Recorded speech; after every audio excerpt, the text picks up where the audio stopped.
doctor came in and said that she was, my favorite doctor came in and said that she was gonna be going home. So if I wanted her to deliver, that, you know, we'd have to speed things along. So my husband and I agreed that, you know, we would get some Pitocin, and just because we were already in this, like, there was no stopping labor at this point. I was 7 centimeters along. I had the epidural. At this point, at least let me have the doctor that I really trust. And so we agreed to the Pitocin, and it did speed things up. I probably went from 7 centimeters to 10 like within an hour. So that was like from 7 to 8. At 8 o'clock I was ready to push. So my first son was born on 2 pushes, and this little guy was born on 3. So my labors were probably very, very similar, except the first time was not preterm labor. This time was. So there was a lot of fear and anxiety involved. There were so many people in the birthing room. They didn't even allow my mom and my sister in because there was just too many people to begin with. There was the NICU nurses, and then there was like the NICU doctors, and then there was the OB and the OB nurses and my husband. And so yeah, it was like super overcrowded and a little overwhelming. So I went ahead and I started pushing. I pushed 3 times and out he came. He was perfect. The doctor did say that I had a ton of fluid, that she thinks that maybe that caused preterm labor because just my body couldn't hold that much more if it were gonna keep building up. So the bag was like full of fluid. She also said that I had a short umbilical cord, that umbilical cords are typically probably 7 to 8 inches long, sometimes even longer. Mine was about 3 inches. So from the distance from the placenta to Sammy, it was only 3 inches. She also said that my placenta was very large. She said it's not super uncommon to have a very large placenta, but it just takes up more room in the womb and decreases space for the baby. And at 33 weeks and 2 days gestation, Samuel was 5.5 pounds. Praise God. He was nice and big to sustain, you know, him being born prematurely, and, you know, the doctors were super happy. They said he had a really nice size head. Hearing all these things brought me so much comfort. Hearing his first cry was everything I could ask for.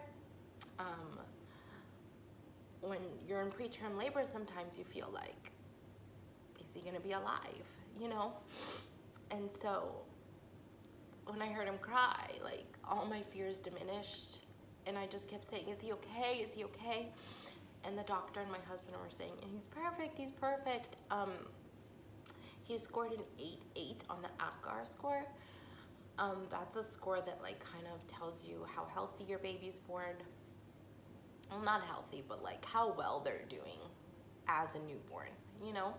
I think the highest you can get on the APGAR score is a 10. She says it's like super rare, even for full-term babies, to get a 10. So he scored an 8.8, 7 weeks early. I couldn't ask for anything else. I told my husband, I said, do not leave his side. As soon as they take him to the NICU, you go with him. I'll be fine. Everybody's here taking care of me. So he went with Sam. Sorry. He went with Sam. And he would send me pictures. So I had my phone. And he would send me pictures of him. And it was a little heartbreaking not to have him with me, but I knew John was with him, and I knew he was being taken care of, and that's all I could ask for him.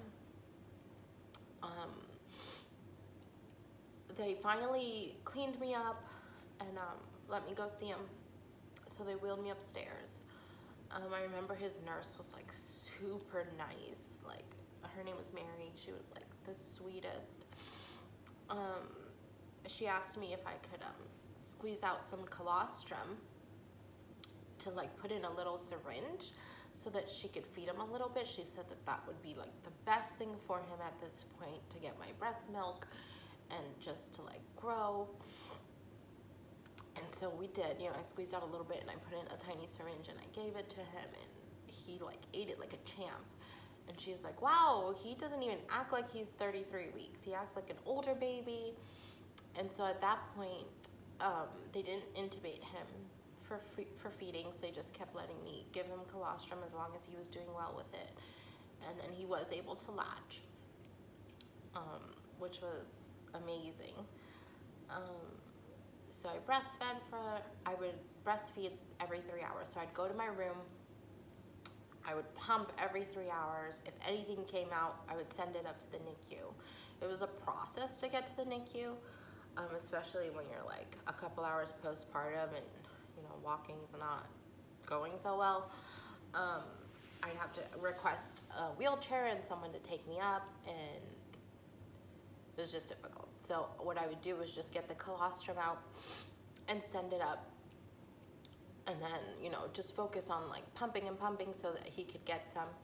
I did go see him again in the middle of the night, and he was doing great. He still did need to be intubated. They did give him an IV of electrolytes and some fluids, and he was breathing on his own. He did not need oxygen. He was on room air the entire stay at the NICU. That's probably because we got the steroid shots at 27 weeks, and so his lungs were doing great. The only thing that was going on with him was his temperature wasn't regulating, so they had to keep him in a warmer. That lasted probably about 10 days, and then they tried him in a regular room air crib, and he did fine. So after 10 days, he was moved to a regular crib, and he was regulating his temperature. When he was about 3 days old, they did have to intubate him because I was not producing enough milk. And so they asked me if I wanted to use donor milk, and my husband and I agreed, sure, that would probably be the best for him. So we used donor milk until he was about 35 weeks gestation. So he went in at 33.2, and about 35 weeks, they told us, okay, you know, we're either gonna have to use your milk, or, you know, because he's an older baby now, we can move him to formula, or we're gonna have to, you know, you're gonna have to increase your production. So I tried everything. I tried fenugreek, I tried heating pads, I tried pumping every 2 hours. I was getting minimal amounts. I attribute it probably to the stress of him being born early. I was super stressed out, running back and forth from the NICU every day, spending my entire day there, then getting up to pump every 2 hours at night. It was a lot for me, plus all the fears of like, is he gonna be okay? This has never happened to me before. Like, I felt really guilty, and all this stuff was going on in my head, and I just wasn't relaxed enough to be able to produce a good amount of milk for him. So at 35 weeks, I could produce half the amount that he needed, and the other half was formula. So that worked out well. He kept at his weight the entire time at the NICU. He never lost any weight. And by the time we took him home, he was born at 5.5 pounds, so 5'6". He was born at 5'6", and by the time we took him home, he was 5'8", and he was 19.5 inches long. And they were telling me, wow, that's super long for a 33-week gestation. So if I would have gone the whole way, he would have been probably a super big baby. So God knows what he does. If you're a mama out there and you're scared of preterm labor, just pray. God has a plan for you. God has a plan for your baby. I know fear is always involved because you're the mom and you want them to be okay, but coming from someone who's just been through it, I'm telling you that if you put your trust in the Lord, everything works out.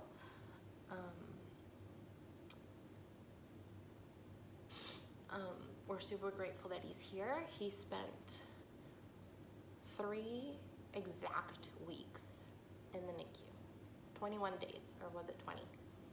Something like that. He came home February 2nd, which was a glorious day. He came home. He didn't have to have his feeding tube. He didn't have to have oxygen. He never needed that in the first place. So he just came home, and it was glorious. And he's been a super healthy baby ever since. I had a lot of guilt to get rid of over the first couple months after he was born. I struggled so much. I said it was my fault. Like he should have been in there longer. I shouldn't have worked so hard. But in the past couple months, I've come to learn that it was God's plan. It was God's plan for me, and it was God's plan for Samuel. He's taking a nap right there, so that's why I say Samuel. It was God's plan for me because it molded my character. I'm not perfect. I'm not a perfect mom. I might have always thought I was with my first son.